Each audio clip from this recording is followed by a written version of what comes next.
আসসালামু আলাইকুম রহমতুল্লাহ। প্রিয় শিক্ষার্থীবৃন্দরা, আশা করি তোমরা সকলেই ভালো আছো, নিরাপদে আছো এবং নিরাপদে বাসায় অবস্থান করতেছো।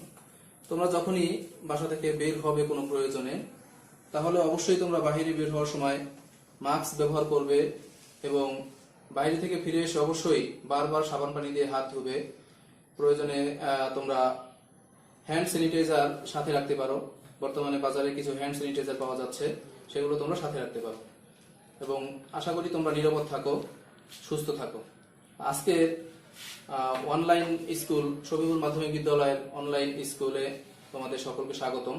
আজকে আমি তোমাদের সাথে আছি অত্র বিদ্যালয়ের সহকারী শিক্ষক মোহাম্মদ এনায়েত আহসান খান রনি। আজকে তোমাদের অষ্টম শ্রেণীর সাধারণ বিজ্ঞান ক্লাস এবং এটাতে আমরা আজকে আলোচনা করব পূর্ণ অভ্যন্তরীণ প্রতিফলন। পূর্ণ অভ্যন্তরীণ প্রতিফলন। আমরা জানি যে আলোর প্রতিফলন এবং প্রতিসরণ এই দুটো ঘটনা আছে এবং এছাড়া আরো বিচ্ছুরণ, সমবর্তন ইত্যাদি ঘটনাও আছে। তো এখানে আমরা আলোর প্রতিফলন সম্পর্কে আগে পূর্ব কিছুটা ধারণা আমাদের ছিল, তো প্রতিসরণ সম্পর্কে একটু বলে নেওয়া প্রয়োজন। দেখো, আলোর প্রতিসরণ কি? আলোর প্রতিসরণের জন্য দুটো মাধ্যমের প্রয়োজন। একটা মাধ্যম হালকা এবং আরেকটা মাধ্যম হলো ঘন। আলো যখন হালকা মাধ্যম থেকে ঘন মাধ্যমে প্রবেশ করে, আলো যখন হালকা মাধ্যম থেকে ঘন মাধ্যমে প্রবেশ করে, তখন মাধ্যমের বিভেদ তলে বাধা পেয়ে আলো ঘন মাধ্যমে প্রবেশ করলে অভিলম্বের দিকে বেঁকে আসে। অভিলম্বের দিকে বেঁকে আসে অর্থাৎ অভিলম্বের নিকটে আসে। এই ঘটনাকে বলা হয় আলোর প্রতিসরণ। আলোটা সোজা যাওয়ার কথা ছিল, কিন্তু মাধ্যমটা চেঞ্জ হয়ে যখন হালকা মাধ্যম থেকে ঘন মাধ্যমে প্রবেশ করেছে, তখন আলোক রশ্মিটা অর্থাৎ প্রতিসরিত যে রশ্মিটা, সেই প্রতিসরিত রশ্মিটা অভিলম্বের দিকে বেঁকে এসেছে। আলো যখন আবার ঘন মাধ্যম থেকে হালকা মাধ্যমের দিকে যাবে, তাহলে কি ঘটনাটা ঘটবে একটু আমরা চিত্রের মাধ্যমে দেখি। এখানে এটা ঘন মাধ্যম, ধরা যাক এই মাধ্যমে পানি আছে, আর এই মাধ্যমটা হালকা মাধ্যম বা বায়ু মাধ্যম। তো আলো ঘন মাধ্যম থেকে যখন হালকা মাধ্যমে যাবে, তখন আলোক রশ্মি অভিলম্বের দিকে বেঁকে না গিয়ে অভিলম্ব থেকে দূরে সরে যাবে। অভিলম্বের দিকে বেঁকে না গিয়ে অভিলম্ব থেকে আলোক রশ্মিটা দূরে সরে যাবে। ঠিক হালকা মাধ্যম থেকে যখন আলো ঘন মাধ্যমে প্রবেশ করেছিল, তখন আলোক রশ্মিটা অভিলম্বের কাছে চলে এসেছিল, কাছাকাছি চলে এসেছিল। কিন্তু পরবর্তীতে আমরা দেখলাম যখন ঘন মাধ্যম থেকে সে হালকা মাধ্যমে যাবে, তখন আলোক রশ্মি অভিলম্ব থেকে দূরে সরে যাবে। আলোক রশ্মি অভিলম্ব থেকে দূরে সরে গেলে সেখানে প্রতিসরণ কোণের যে মান, সেই মানটা বড় হয়ে যায়। এরপরে দেখো, পূর্ণ অভ্যন্তরীণ প্রতিফলনের জন্য আমরা আলোক রশ্মিটার অবস্থান বর্ণনা করছি। আমরা আবার নতুন করে চিত্রটা আঁকি। এখানে দুটো মাধ্যমের একটা বিভেদ তল অঙ্কন করলাম। এরপরে উপরে একটা মাধ্যম, নিচে একটা মাধ্যম। এখানে আমাদের অভিলম্ব ওয়াই ওয়াই ড্যাশ,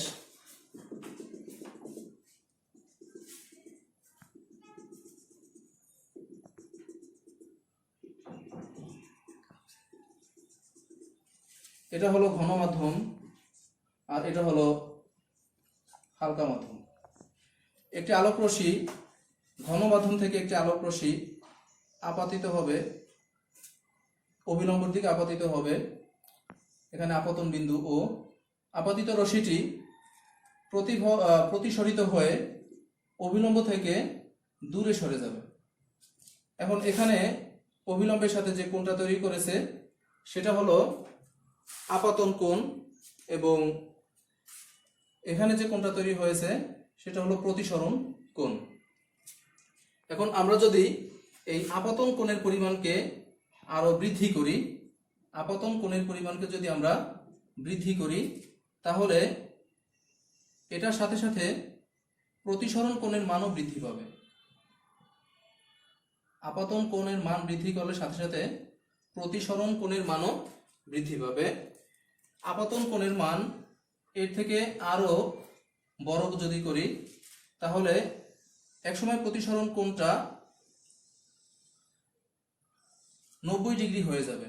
একসময় প্রতিসরণ কোণটা 90 ডিগ্রি হয়ে যাবে এবং এই অবস্থানটাকে বলা হয় সংকট কোণ বা ক্রান্তি কোণ। অর্থাৎ আপাতন কোণের থেকে যদি প্রতিসরণ কোণের মান বড় হয় এবং সেটা যদি 90 ডিগ্রি হয় তাহলে সেটাকে বলা হয় সংকট কোণ বা ক্রান্তি কোণ। এরপরে যদি আমরা আলোক রশ্মিটাকে আরো একটু বেশি কোণে আপতিত করাই, দেখো এখানে আলোক রশ্মিটাকে ক্রান্তি কোণ যতটুকু অংশের জন্য ক্রান্তি কোণ হয়েছে তার থেকে আরো একটু বেশি কোণের জন্য আলোক রশ্মিটাকে যদি আমরা আপতিত করাই তাহলে এই রশ্মিটি আর প্রতিসরণ ঘটবে না। প্রতিসরণ না ঘটে সে ওই মাধ্যমে অর্থাৎ ঘন মাধ্যমেই ফিরে আসবে। এই ঘন মাধ্যমেই ফিরে আসার যে ঘটনা, অর্থাৎ প্রতিসরণ না হয়, প্রতিসরিত রশ্মিটি প্রতিসরণ না হয়ে সেই ঘন মাধ্যমে ফিরে আসার যে প্রক্রিয়া সেটাকেই বলা হয় পূর্ণ অভ্যন্তরীণ প্রতিফলন। অর্থাৎ আলোক রশ্মিটি ঘন মাধ্যমেই প্রতিফলিত হবে এবং এই ঘটনাটাই হলো পূর্ণ অভ্যন্তরীণ প্রতিফলন। তাহলে আমরা এখান থেকে জানতে পারলাম পূর্ণ অভ্যন্তরীণ প্রতিফলনের জন্য দুটো শর্ত। এর মধ্যে প্রথম শর্ত হলো আলোক রশ্মিকে অবশ্যই ঘন মাধ্যম থেকে হালকা মাধ্যমে যেতে হবে এবং আলোক রশ্মিকে অবশ্যই সংকট কোণের থেকে বেশি কোণে আপতিত হতে হবে। আমরা ইতিপূর্বে পূর্ণ অভ্যন্তরীণ প্রতিফলন কিভাবে গঠিত হয় সেটা চিত্রের মাধ্যমে দেখেছি।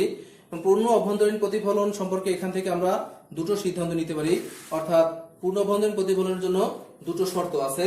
শর্ত দুটো হলো আলোক রশ্মিকে অবশ্যই ঘন মাধ্যম থেকে হালকা মাধ্যমে আপতিত হতে হবে। ঘন মাধ্যম থেকে হালকা মাধ্যমে আপতিত না হলে পূর্ণ অভ্যন্তরীণ প্রতিফলন ঘটবে না।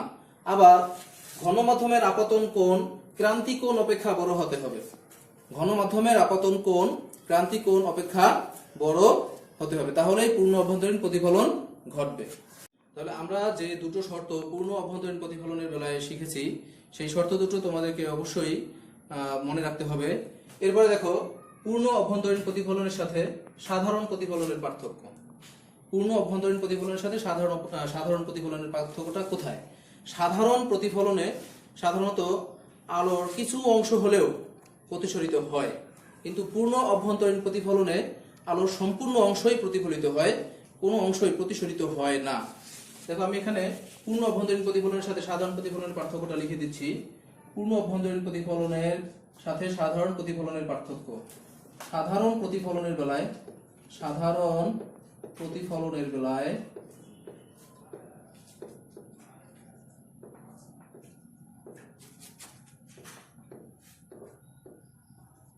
আলোর কিছু অংশ প্রতিসরিত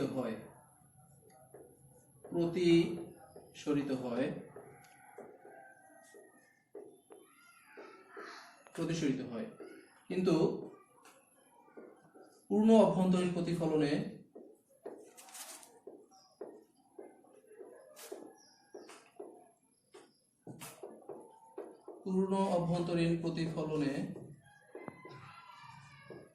সম্পূর্ণ অংশই প্রতিফলিত হয়। আলোর সম্পূর্ণ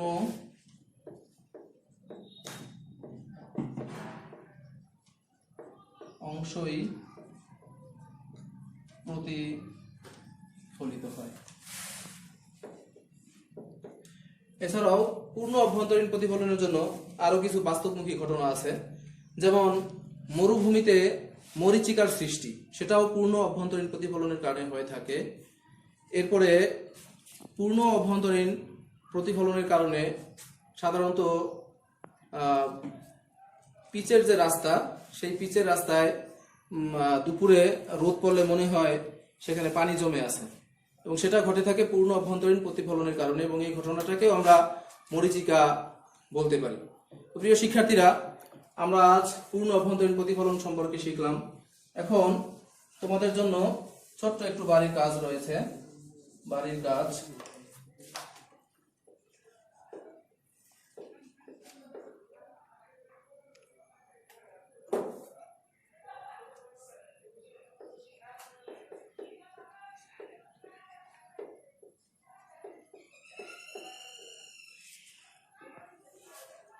দেখো, এখানে দুটো মাধ্যম দেওয়া আছে এবং এখানে x ওয়াই একটি অভিলম্ব এবং একটি আলোক রশ্মি পি কিউ পথে একটি আলোক রশ্মি আপতিত হচ্ছে। এই আলোক রশ্মিটার গতিপথ ব্যাখ্যা করো। বাড়ির কাজের জন্য হবে পি কিউ আলোক রশ্মিটির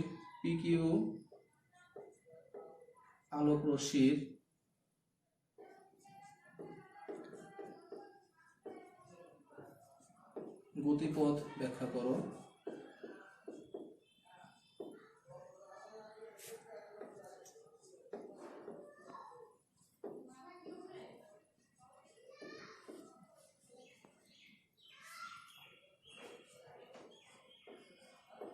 পিকিউ আলোক রশ্মির গতিপথ ব্যাখ্যা করো।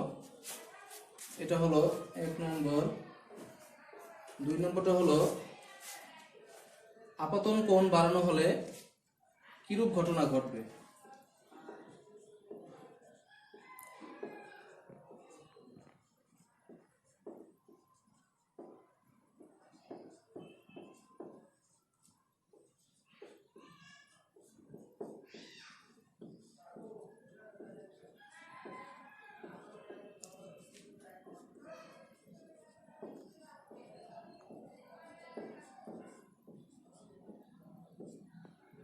আপতন কোণ বাড়ানো হলে কি কি ঘটনা ঘটতে পারে, তোমাদের জন্য এটা বাসার কাজ থাকবে।